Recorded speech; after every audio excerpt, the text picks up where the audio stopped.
What is our attitude towards sin?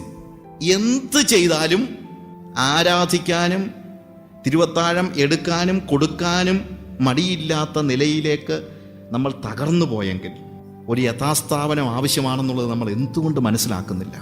Hallelujah. പ്രിയമുള്ളവരെ, ദൈവം തൻ്റെ സഭയെ ഒരു വിശുദ്ധ സഭയായി സൂക്ഷിക്കാൻ ആഗ്രഹിക്കുന്നത്. കർത്താവ് ഒന്നാമത് വന്നപ്പോൾ പറഞ്ഞു, ഞാൻ നീതിമാന്മാരെ അല്ല പാപികളെ അത്ര തേടി വന്നത്. പക്ഷേ കർത്താവ് രണ്ടാമത് വരുന്നത് പാപികളെ തേടിയല്ല, ശുദ്ധയും നിഷ്കളങ്കയും ഒരു മാലിന്യവും വാട്ടവും ഇല്ലാത്ത ഒരു മണവാട്ടിയെ തിരക്കിയാണെന്നുള്ളത് നമ്മൾ ആരും മറന്നു പോകരുത്. ഹല്ലേലൂയ. അതുകൊണ്ട് വിശുദ്ധിക്ക് വേണ്ടി നിലകൊള്ളുന്ന ഒരു സമൂഹമായി നമ്മുടെ സഭ മാറേണ്ടത് അത്യാവശ്യമാണെന്ന് വിശ്വസിക്കുന്നവർ ഒരു യഥാസ്ഥാപനത്തിന് വേണ്ടിയുള്ള വലിയ അഭിവാഞ്ചയോടുകൂടെ ഇന്ന് നിലകൊള്ളേണ്ടത് അത്യാവശ്യമാണ്. നമ്മുടെ ജീവിതത്തിൽ നിന്ന് അശുദ്ധി, പാപത്തോടുള്ള ആറ്റിറ്റ്യൂഡ്, അതുകൊണ്ട് ഞാൻ പറഞ്ഞ ആറ്റിറ്റ്യൂഡ്, പാപം ചെയ്യുക എന്ന് മാത്രമല്ല, പാപം ചെയ്യുന്നവരോട് നമുക്ക് എന്താണ്, വഷളന്മാരെ നിന്ദ്യന്മാരായി എണ്ണുക എന്നുള്ള സങ്കീർത്തനത്തിലെ വാക്യം എത്ര പേര് മനസ്സിലാക്കിയിട്ടുണ്ട്? ഞാൻ പറയുന്നത് അവരെ എന്താണ് ഓടിച്ചു വിടുക എന്നുള്ള അർത്ഥത്തില്ല, പക്ഷേ അത് ദൈവികത അല്ല എന്ന് പറയാനെങ്കിലും, അതാ നിന്ദ്യന്മാരായി എണ്ണുക എന്ന് പറഞ്ഞാൽ അതിൻ്റെ അർത്ഥം അതാണ്. വീട്ടിൽ കയറ്റരുതെന്നല്ല. എന്താണ്, ഇപ്പോൾ കള്ളുകൂടിയാൻ എൻ്റെ വീട്ടിൽ വന്നു കഴിഞ്ഞാൽ കയറരുതെന്ന് ഞാൻ പറയത്തില്ല, അങ്ങനെ അതല്ല. ഐ ലവ് ദം, ഞാൻ അവരെ സ്നേഹിക്കുന്നുണ്ട്. പക്ഷേ അത് ദൈവികതയാണെന്ന് ഞാൻ സമ്മതിക്കത്തില്ല.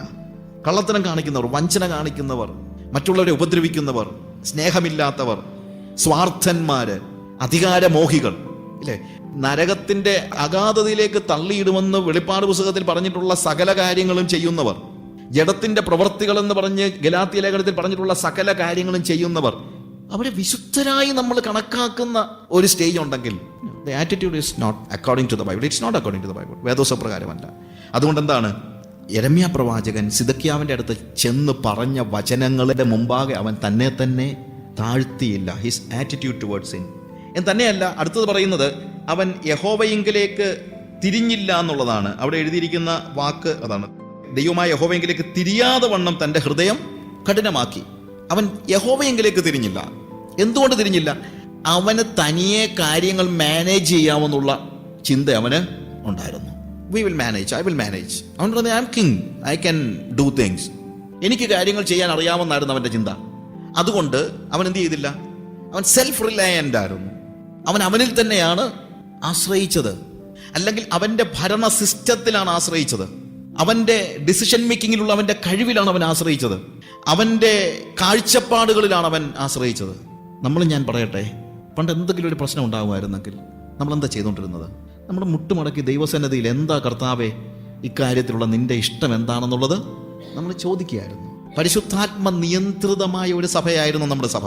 ഞാൻ പറയട്ടെ പ്രിയമുള്ളവരെ, പെന്തിക്കോസ്ത് സഭ എന്ന് പറയുന്നത് അന്യഭാഷ പറയുന്ന സഭയല്ല. അങ്ങനെയാണെങ്കിൽ അന്യഭാഷ പറയുന്ന ഇഷ്ടംപോലെ ഗ്രൂപ്പുണ്ട്, ഇല്ലേ?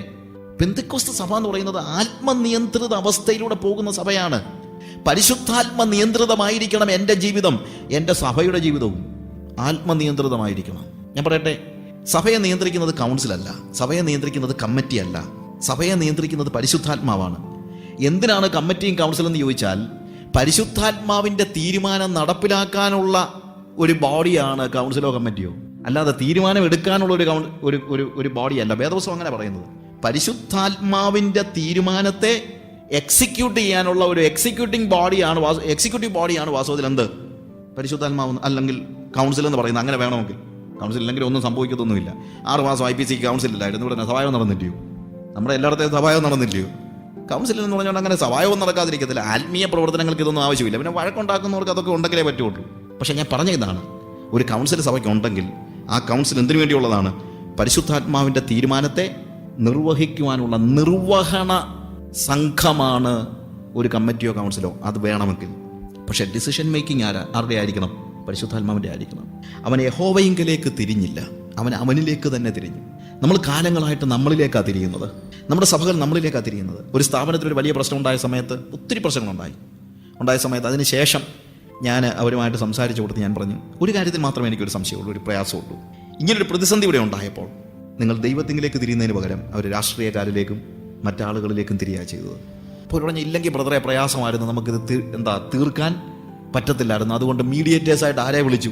രാഷ്ട്രീയക്കാരെ വിളിച്ചു.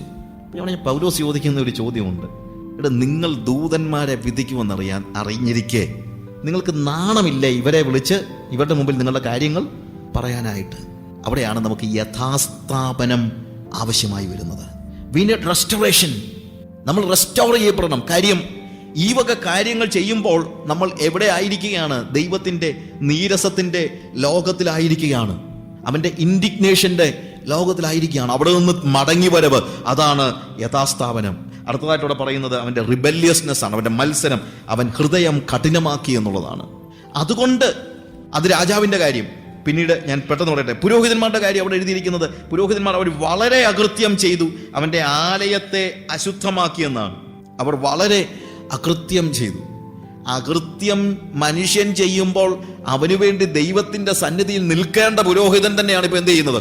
അകൃത്യം ചെയ്യുന്നത്, ഇല്ലേ? തന്നെയല്ല, ഏതെങ്കിലും എൻ്റെ ജീവിതത്തിലോ ഏതെങ്കിലും ഒരു വസ്തുവോ ഒരു വ്യക്തിയോ അശുദ്ധനായി തീർന്നാൽ അവനെ വിശുദ്ധീകരിക്കേണ്ട ചുമതല ആർക്കുള്ളതാണ്? പുരോഹിതനുള്ളതാണ്. അവൻ വിശുദ്ധനാണോ അശുദ്ധനാണോ എന്നുള്ളത് തീരുമാനമെടുക്കേണ്ടത് എന്താണ്? പുരോഹിതൻ്റെ അടുത്ത് കൊണ്ടുവന്ന് കാണിച്ച്, അല്ലെങ്കിൽ അതിൻ്റെ ഡിസിഷൻ മേക്കിംഗ്.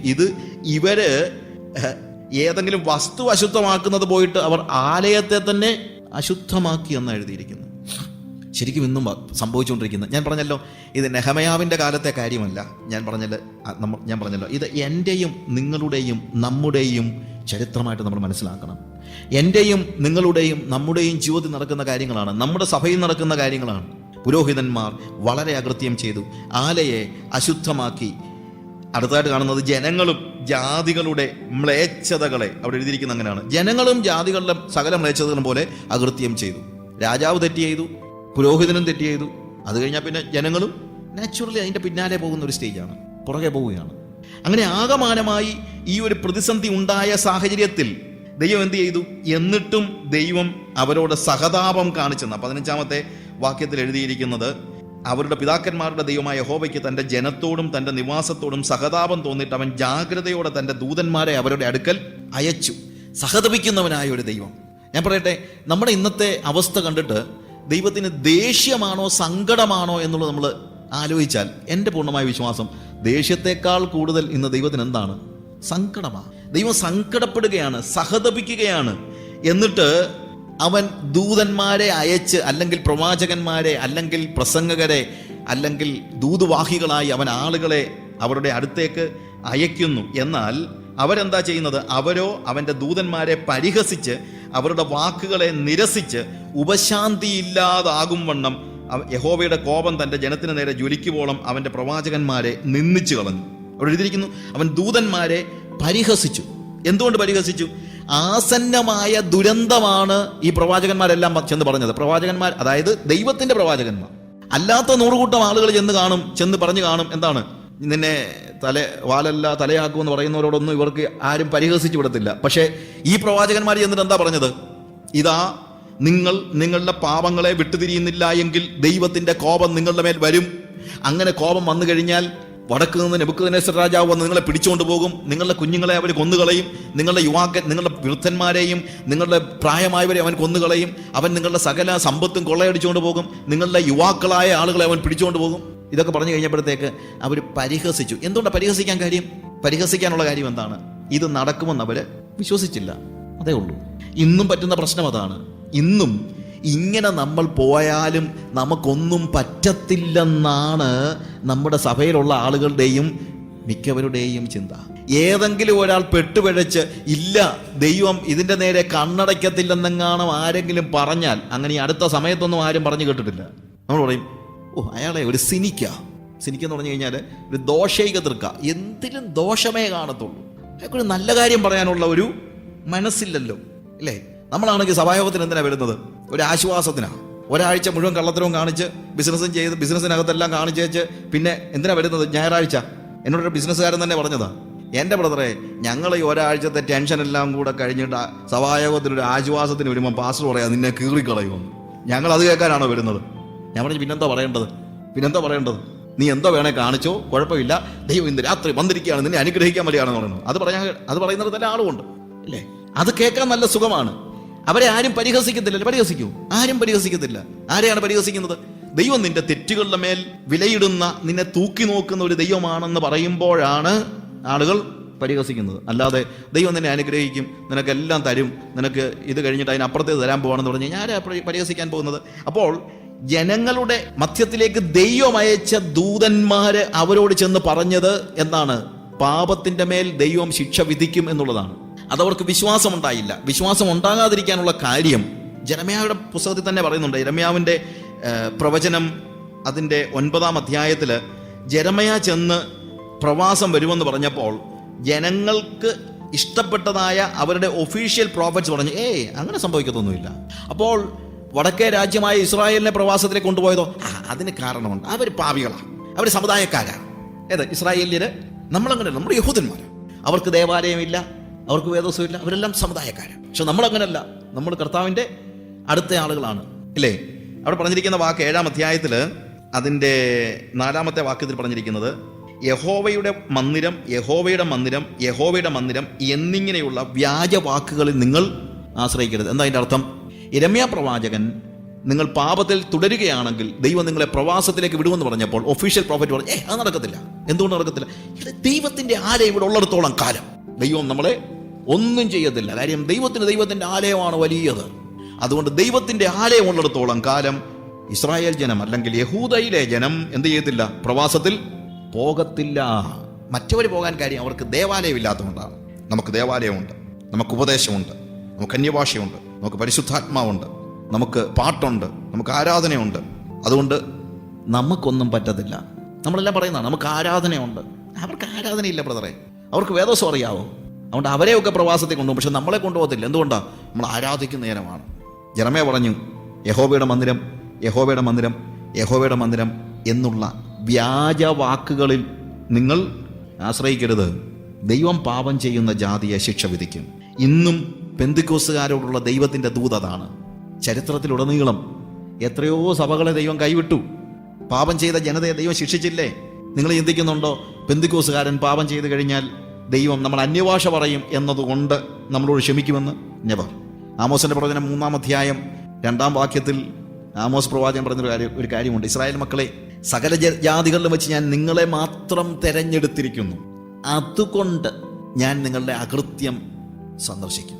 നോക്ക്, നിങ്ങൾ തിരഞ്ഞെടുക്കപ്പെട്ടവരായതുകൊണ്ട് ഞാൻ നിങ്ങളുടെ അകൃത്യങ്ങളെ വെറുതെ വിടത്തില്ലെന്ന്. അല്ലാത്തവൻ വല്ല തെറ്റും ചെയ്താൽ ഞാൻ ചിലപ്പോൾ കണ്ണടച്ചെന്നിരിക്കും. പക്ഷേ ഉടമ്പടിയിൽ പ്രവേശിച്ച ജനം തെറ്റ് ചെയ്ത് കഴിഞ്ഞാൽ ഞാൻ വെറുതെ വിടത്തില്ലെന്നാണ് കർത്താവ് പറയുന്നത്. നമ്മൾ ദൈവത്തിൻ്റെ അടുത്ത ആളുകളാണെന്ന് അഭിമാനമുണ്ടെങ്കിൽ ദൈവത്തിൻ്റെ സ്വഭാവത്തിന് യോജിക്കാത്ത സകലത്തെയും, ഞാൻ ആദ്യം പറഞ്ഞതുപോലെ ഇഷ്ടികയുടെ എളിച്ചു നിൽക്കുന്ന ഭാഗങ്ങൾ ചെത്തിക്കളയുന്നത് പോലെ നമ്മുടെ ജീവിതത്തിലെ സകല കളങ്കങ്ങളെയും പാപങ്ങളെയും ചെത്തിക്കളയുവാൻ തയ്യാറാകുന്നില്ലെങ്കിൽ ദൈവത്തിന് നമ്മുടെ മേൽ കോപം ചൊരിയുവാൻ മടിയുണ്ടാവുകയില്ല എന്നുള്ളത് നമ്മൾ മറന്നു പോകരുത്. അവർ പ്രവാചകന്മാരെ, അല്ലെങ്കിൽ ദൈവത്തിന്റെ പ്രതിനിധികളായിട്ട് ചെന്ന പ്രവാചകന്മാര്, അവരെ നിന്ദിച്ചു കളഞ്ഞു എന്നാണ് എഴുതിയിരിക്കുന്നത്. അതുകൊണ്ട് എന്ത് സംഭവിച്ചു?